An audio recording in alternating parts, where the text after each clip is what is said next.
Hola, clase de hidráulica.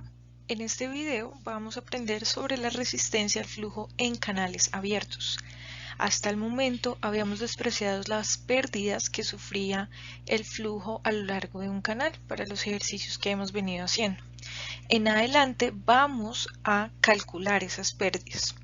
Y para aprender a calcular esas pérdidas es importante que entendamos de dónde vienen, es decir, qué es lo que se opone al flujo en un canal abierto.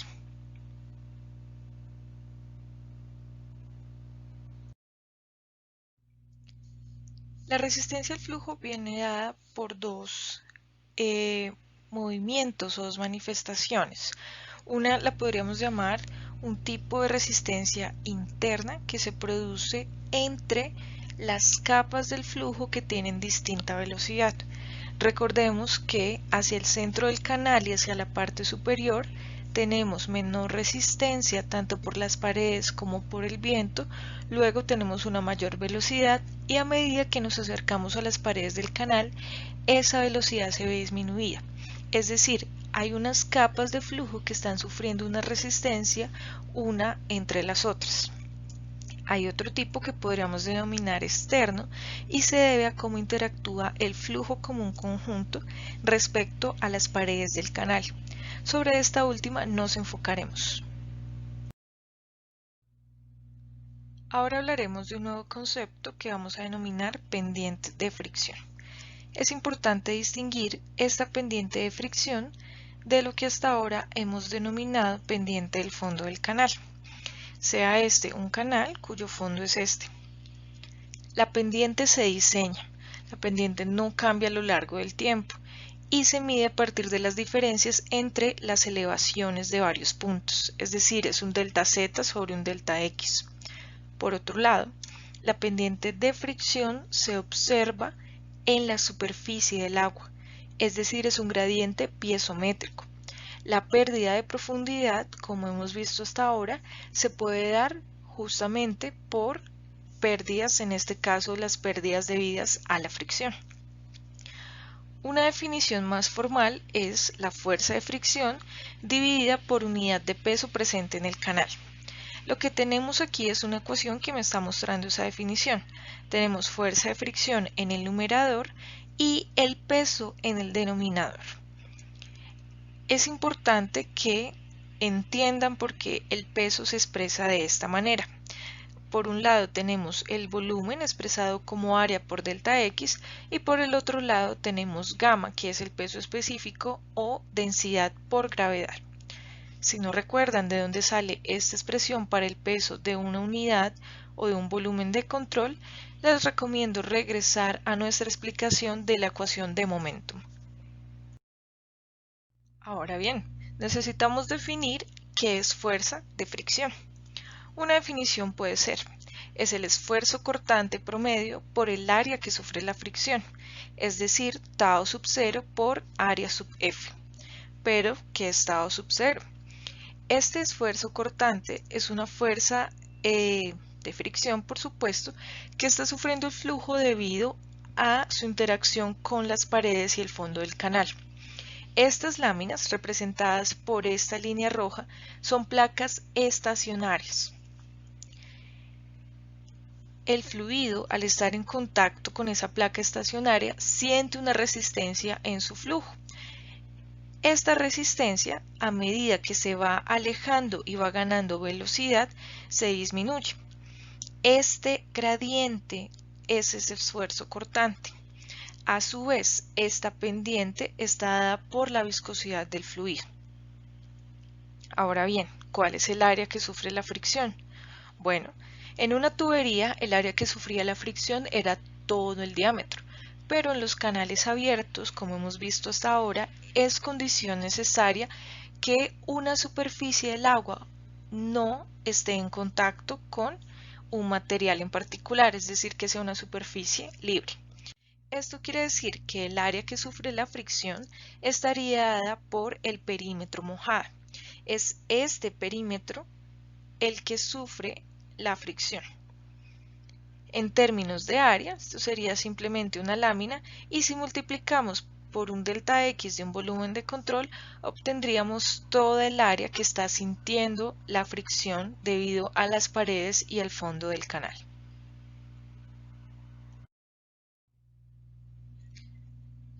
Entonces, combinando los dos elementos que hemos traído, tendríamos que la pendiente de fricción estaría dada por una expresión como la siguiente: tau sub 0 perímetro delta X dividido en el área por un delta X por gamma.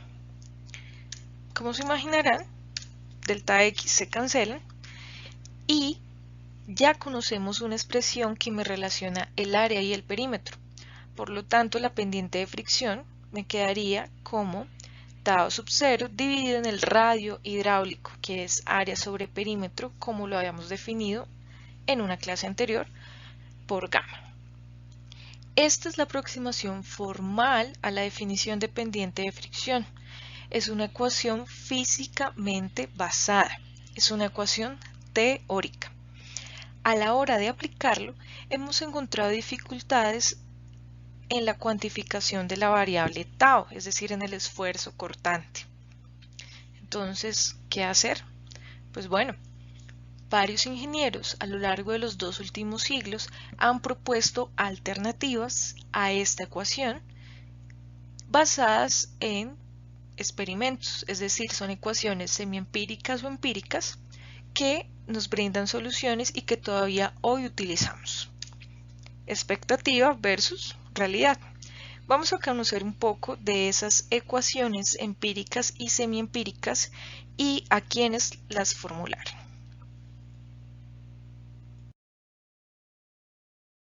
Comenzamos. Esto le suena familiar, ¿verdad? Esta ecuación debe su nombre a dos ingenieros Henri Bercy y Julius Weisbach. en realidad este par de ingenieros no trabajaron juntos ni desarrollaron esta ecuación precisamente en conjunto. Es la unión de los aportes de Henri Darcy, francés, y de Julius Weisbach. La hemos venido utilizando. Todos ustedes la conocen. Imaginemos que tenemos el fondo del canal, pero esta vez es recto. Y tenemos una pendiente dada exclusivamente por la fricción. La pérdida de energía o la pérdida de profundidad la vamos a denominar HF. Y HF la estamos midiendo entre dos puntos separados por un delta X. La ecuación de Darcy-Weisbach para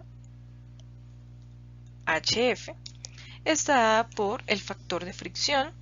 Sabemos que esas pérdidas son proporcionales a la longitud y en tuberías eran indirectamente proporcionales al diámetro de la tubería y a su vez eran un factor de la energía cinética, es decir, lo multiplicábamos por velocidad al cuadrado sobre 2 veces gravedad. Si lo queremos poner en términos de pendiente de fricción, lo que tendríamos que hacer es dividir esta expresión HF sobre un delta X. En este caso, delta X sería la longitud de la tubería. Por lo tanto, obtendríamos esta ecuación. Pero bueno, esto eran tuberías. ¿Cómo trasladamos la misma ecuación a canales abiertos? Lo primero que tenemos que hacer es utilizar la expresión del radio hidráulico que me relaciona el área con el perímetro. Para una tubería, el área está dada por pi cuartos de diámetro al cuadrado, mientras que el perímetro está dado por pi por diámetro. Al tratar de calcular el radio hidráulico tenemos entonces una expresión dada por un cuarto del diámetro. Si trasladamos a canales abiertos, vamos a reemplazar entonces diámetro por 4 veces el radio hidráulico. Es decir, SF nos queda así: factor de fricción sobre el radio hidráulico por velocidad al cuadrado sobre 8 veces gravedad. Este 8 viene de la multiplicación del 2 que traíamos por este 4. Por supuesto, se imaginarán que la siguiente pregunta es ¿cómo hallamos el factor de fricción? Para esto vamos a retroceder un poco y a recordar el concepto de capa límite. Estamos observando aquí un canal visto de manera lateral. Este es el fondo y esta línea representa la profundidad. A profundidades bajas, todo el flujo se está viendo influenciado por el efecto de la viscosidad. Recordemos que debido a esa viscosidad, a medida que estoy muy cerca del fondo del canal, que es una capa estática, la velocidad se ve disminuida. Y a medida que me alejo de ese fondo del canal, que es mi capa límite estática, podré aumentar mi velocidad. Este efecto de esta viscosidad tiene una longitud. Si yo me alejo lo suficiente, voy a dejar de percibir ese efecto. ¿Qué es lo que ocurre cuando me paso de un régimen de transición a un régimen turbulento? Lo que está ocurriendo es que se está separando esto que voy a llamar la capa viscosa, es decir, la capa que se ve afectada por la viscosidad, y a medida que se vuelve turbulento, están ganando las fuerzas del fluido sobre las fuerzas viscosas y esta capa se vuelve más delgada. La línea que divide el flujo que no se ve afectado por la viscosidad versus el flujo que se ve totalmente influenciado por este efecto, la llamamos capa límite. Basados en esta noción, Henderson en 1966 muestra una clasificación del flujo en términos de su rugosidad. Esto incluye tanto el efecto de la viscosidad como el material del que está hecho el canal y la rugosidad y por lo tanto el esfuerzo cortante que produce. Para esto vamos a hacer una nueva clasificación. El flujo lo podemos llamar liso, transicional o rugoso.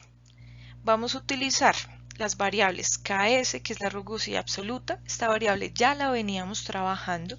Depende exclusivamente de la naturaleza del material. A mayor Ks, que está medido en milímetros, mayor rugosidad o mayor fricción vamos a esperar. La viscosidad cinética por su parte y la velocidad cortante, que va a ser una variable nueva. La velocidad cortante va a estar dada por el esfuerzo cortante dividido en ρ raíz. Al combinar estos elementos, lo que vamos a tener en el numerador es un esfuerzo, esta velocidad cortante multiplicado por la rugosidad absoluta, donde este numerador me está representando la fricción asociada al material del canal, la resistencia al flujo asociada al material del canal. Por su parte, en el denominador, al tener la viscosidad, pues estoy teniendo la resistencia al flujo asociada a la naturaleza del flujo. En conjunto, si este valor es pequeño, es decir, si gana la viscosidad cinética, quiere decir que este flujo es liso. Si este valor está entre 4 y 100, lo consideramos un flujo transicional, y si por el contrario lo que está ganando es la velocidad cortante y la rugosidad del material, vamos a considerar este flujo rugoso.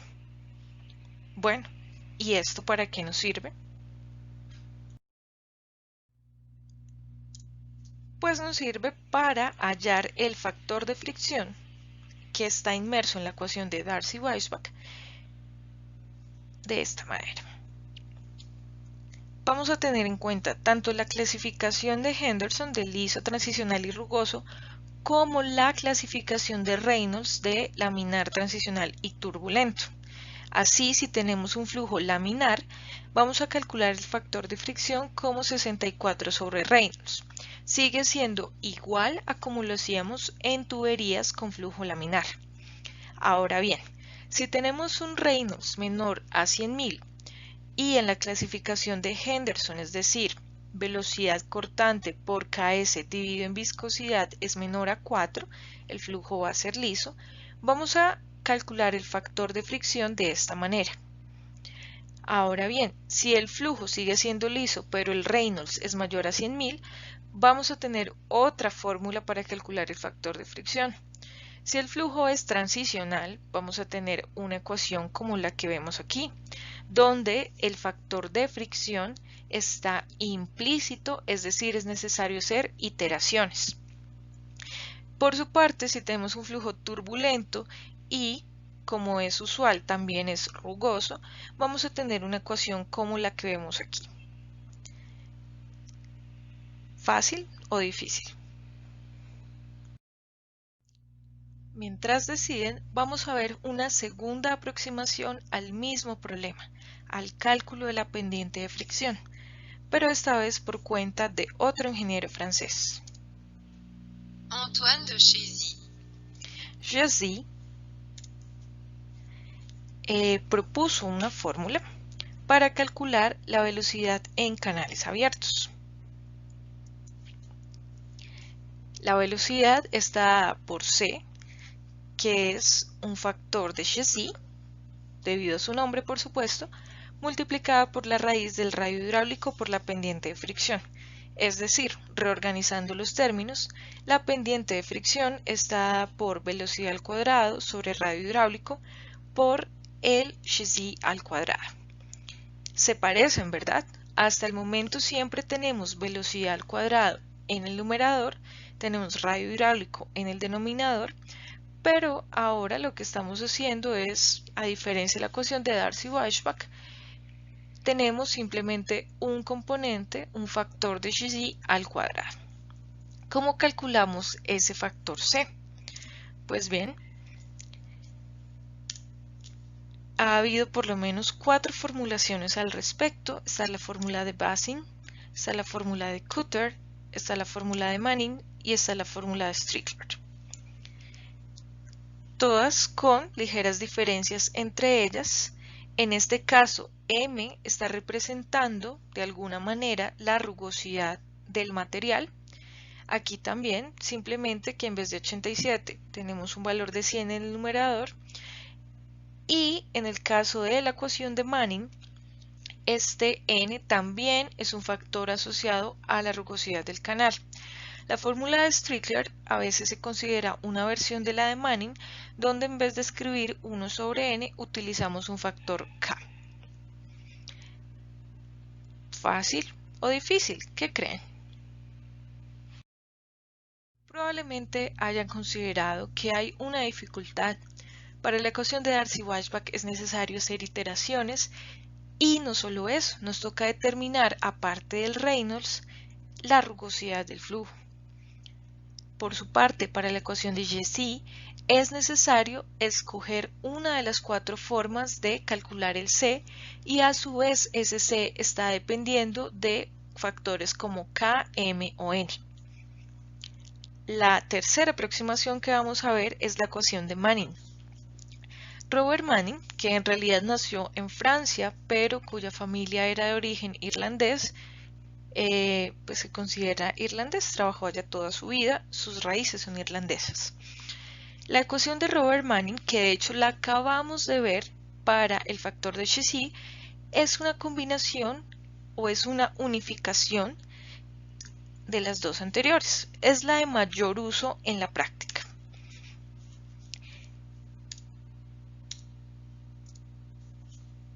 Se usa para aproximar el valor de velocidad. La velocidad es igual a un kn sobre n por el radio hidráulico a la 2/3 por la pendiente de fricción a la 1/2. Si lo transformamos para obtener una expresión para la pendiente de fricción, nos queda velocidad al cuadrado, como lo hemos visto hasta el momento, un n al cuadrado, un kn al cuadrado en el denominador y radio hidráulico también en el denominador, pero elevado a la 4/3. Kn, vamos a definirlo, es simplemente un factor de unidades. Cuando estamos trabajando en sistema internacional toma un valor de 1 y simplemente lo que tiene es un efecto en que todas estas unidades de velocidad y de R se combinen de tal manera que podamos obtener aquí un factor adimensional. Si estamos trabajando en el sistema inglés, Kn toma un valor de 1.49. Es un valor constante. Por su parte, N lo llamamos el factor de rugosidad de Manning. Para N Se han determinado distintos estudios, es el más utilizado y se asume que no varía con las condiciones de flujo.